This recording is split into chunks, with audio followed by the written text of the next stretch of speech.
So guys, आपके मन में बहुत सारे क्वेश्चंस होंगे। जो बच्चे इस साल डिप्लोमा में एडमिशन लेने वाले हों, आपके उन्हें पहला क्वेश्चन यही चल रहा होगा कि सिलेबस क्या है सर, एंड जो न्यू एजुकेशन पॉलिसी के थ्रू जो नया सिलेबस आया उस सिलेबस के अंदर क्या बदलाव हुआ है, पहले के कंपैरिजन में चीजें डिफिकल्ट हुई है कि सिंपल हुई है, सभी चीजें बताने वाला हूं गाइस। देखो, सभी कुछ चीजें इस वीडियो के अंदर मिलेगा। दोस्तों, डिस्क्रिप्शन में मुझे एक चीज, सॉरी कमेंट में एक चीज मुझे लिख के जरूर बताना, आप कौन से स्ट्रीम में एडमिशन लेने के बारे में सोच रहे हो, जिससे मुझे पता चलेगा कि मेरे पास कौन से स्टूडेंट ज्यादा है और उससे रिलेटेड आप सभी को वीडियो मिलेगा। एक चीज और गाइस, मैं बताना चाहूंगा, महाराष्ट्र के साथ ही पूरे इंडिया के अंदर हमारा एक चैनल है जो डिग्री मतलब इंजीनियरिंग, डिप्लोमा एंड बीएससी के लिए फॉलो किया जाता है। अभी तो आप लोगों को, बहुत सारे बच्चों को हो सकता है पता नहीं होगा, इसलिए ये चैनल पे मैं ये वीडियो डाल रहा हूं। पर आगे आने वाले दिनों में 2-4 दिनों के बाद जो बाकी वीडियोस होंगे, जो लेक्चर्स वीडियोस होंगे, सब हमारे मेन चैनल पे आएगा, जो डिप्लोमा इंजीनियरिंग एंड बीएससी से रिलेटेड है। तो उसका लिंक मैंने डिस्क्रिप्शन में डाला है, प्लीज उसको सब्सक्राइब करके रख दो गाइस, क्योंकि कुछ ही दिनों के अंदर आपको चैनल के बारे में पता चलेगा, बट कुछ दिनों के बाद में पता चलने से अच्छा अभी से आपको पता है ना, और अभी से उसको फॉलो करना स्टार्ट करो एंड अपने स्कोर को बढ़ाना स्टार्ट कर दो। पहले से अगर आपने फिक्स करके रखा है कि सर मुझे डिप्लोमा में और डिप्लोमा में ही एडमिशन लेना है, तो गाइस ये देखो, सबसे पहली बात तो ये जो वेबसाइट है, अगर आप डिप्लोमा में एडमिशन लेने वाले, यही वेबसाइट आगे आपको सभी नोटिफिकेशन, बाकी इंफॉर्मेशन देने वाला है, जो है हमारा MSBT, क्योंकि इसी बोर्ड के थ्रू आप सभी को महाराष्ट्र के अंदर डिप्लोमा में एडमिशन लेना है। अब दोस्तों, क्वेश्चन ये है कि सर मतलब सिलेबस क्या चेंज हुआ है।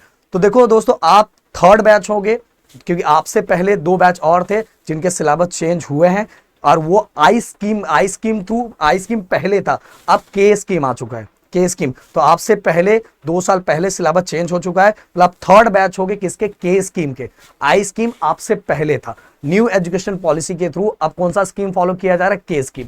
अब अगर मैं बात करूं के स्कीम, तो यहां जाके इस लिंक के थ्रू आप अपने सिलेबस को चेक कर सकते हो कि आपका सिलेबस क्या है। यहां डालो आप, क्या है, देखो पुराना आई स्कीम था आपके पहले, अब के स्कीम है। के स्कीम पे मैंने क्लिक किया, देन इसके बाद आप कौन से प्रोग्राम में हो, कौन से कोर्सेज को अप्लाई करने वाले हो, तो सिंपल सी बात, जैसे एग्जांपल मैं ले लेता हूं, डिप्लोमा इन कंप्यूटर इंजीनियरिंग मैंने कर दिया, एंड देन इसके बाद अब ओके कर दो।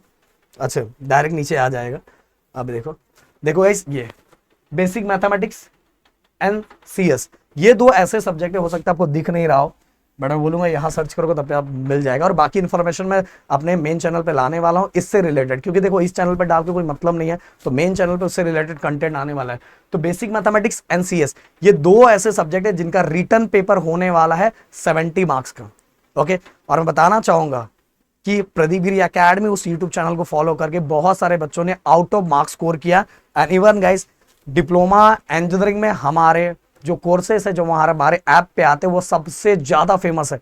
बताना चाहूंगा, उन कोर्सेस को बस उतने ही क्वेश्चंस करके बच्चों ने आउट ऑफ मार्क्स स्कोर किए हैं गाइस, पूरे के पूरे मार्क्स स्कोर किए। इसलिए दोस्तों, अगर आपको ज्यादा टेंशन है तो बिल्कुल टेंशन लेने वाली बात नहीं है। एंड सबसे बड़ी बात गाइस, वहां बेसिक मैथमेटिक्स कौन पढ़ाने वाला पता है, आपके अपने राहुल सर। राहुल सर को तो आप बुरी तरह से जानते ही हो, उनको पूरे महाराष्ट्र के साथ ही पूरे इंडिया में मैथ के लिए फॉलो किया जाता है।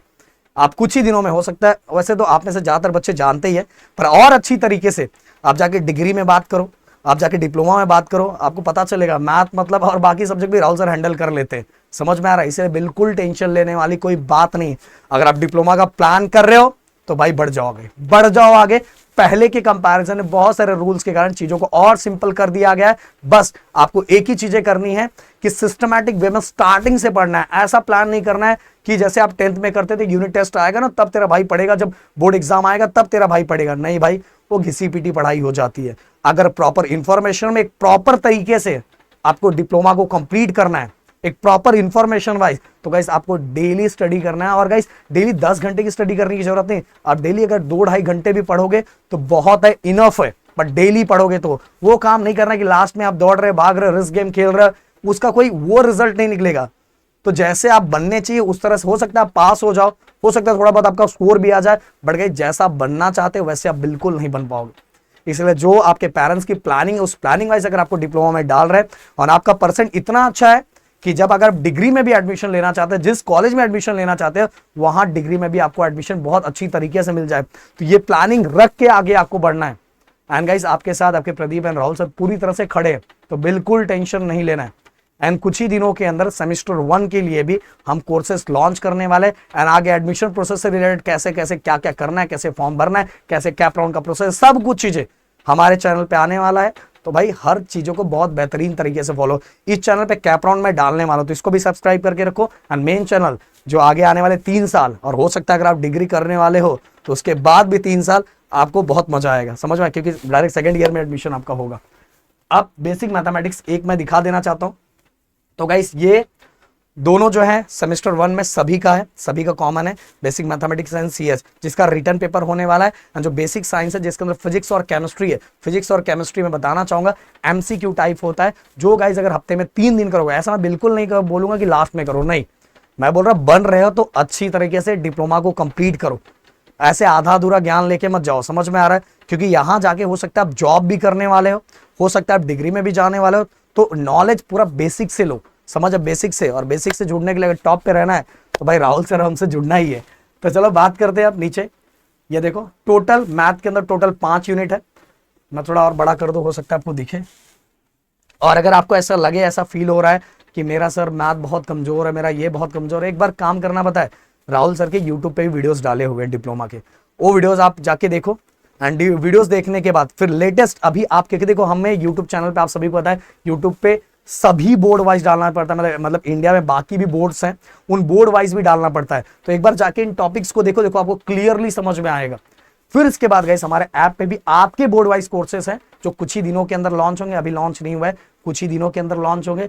फिर उन कोर्सेस को लेना और आराम से आग बंद करके फॉलो करना, बोर्ड एग्जाम फोड़ के आओगे, समझ में, जो अपना इसका बोर्ड एग्जाम होता है फोड़ दोगे। ओके, तो देखो ये टोटल 5 यूनिट और ये 5 यूनिट के ये, और ये देखने में बहुत लग रहा है सॉरी इतना इतना है, भाई कुछ नहीं, एक पढ़ाने वाला बंदा बस दमदार होना चाहिए, सब चीजें बहुत बेहतरीन तरीके से निकाल दोगे। इसके बाद अगर मैं वही बात करूं कि आप जाके सीएस देखोगे, सीएस में बहुत सारे बच्चे गड़बड़ क्या करते हैं पता है, सीएस को स्टार्टिंग से सीरियस नहीं लेते, जिस कारण लास्ट में उनको बहुत दौड़ भाग करना पड़ता है, और बिल्कुल इस तरह से काम मत करना भाई, स्टार्टिंग में थोड़ा थोड़ा पढ़ोगे। एंड सीएस भी अपने ऐप पे भी होगा और साथ में हमारे यूट्यूब चैनल पे भी है। एंड बेसिक साइंस हम अपने यूट्यूब चैनल पे सब कुछ सिस्टमेटिक वे में हमने डाला है, एंड जो चीजें थोड़ी बहुत बची है वो भी डालेंगे, जिससे आप बहुत अच्छी तरीके से पढ़ सकते हो। तो मैंने सिलेबस के बारे में पूरी तरह बता दी। ओवरऑल मैं अगर आपको बताऊं तो सिलेबस बहुत अच्छा है, बहुत बेहतरीन है, बट अगर आप डेली अच्छे से फोकस करोगे तो ये अगर लास्ट में दौड़ोगे तब जाके आपको डिफिकल्ट लगने लगेगा, और ऐसा डिफिकल्ट लगेगा कि आप सोचोगे यार डिप्लोमा क्यों लिया, ऐसा भी फील होने लगता है। देखो 11th में एडमिशन लोगे तो 11th में अगर आप सभी का फर्स्ट यूनिट टेस्ट में थोड़ा परसेंटेज डाउन हो गया, मतलब मान लो परसेंटेज डाउन हो गया या किसी सब्जेक्ट में कुछ हो गया, तो सेकेंड यूनिट टेस्ट या फाइनल सेमेस्टर हो सकता है आपको बचा ले। बट अगर यहाँ आज जो सेमेस्टर 1 का जो एग्जाम होगा और उसमें कुछ गड़बड़ आपने कर दिया तो एक बोझ लेके आपको आगे जाना पड़ेगा। तो इसीलिए 10th के बाद जब 10th के बाद 11th में जाते हो तो थोड़ी बहुत चांसेस आपके पास थोड़ा टाइम रहता है, पर डिप्लोमा में ले रहे हो तो आपको स्टार्टिंग से फोकस करना पड़ता है, ये थोड़ी चीजें चेंज है। तो शायद मेरी बात समझ में आई होगी। मिलते हैं नेक्स्ट वीडियो में। Thank you so much guys, जय हिंद एंड जय महाराष्ट्र दोस्तों।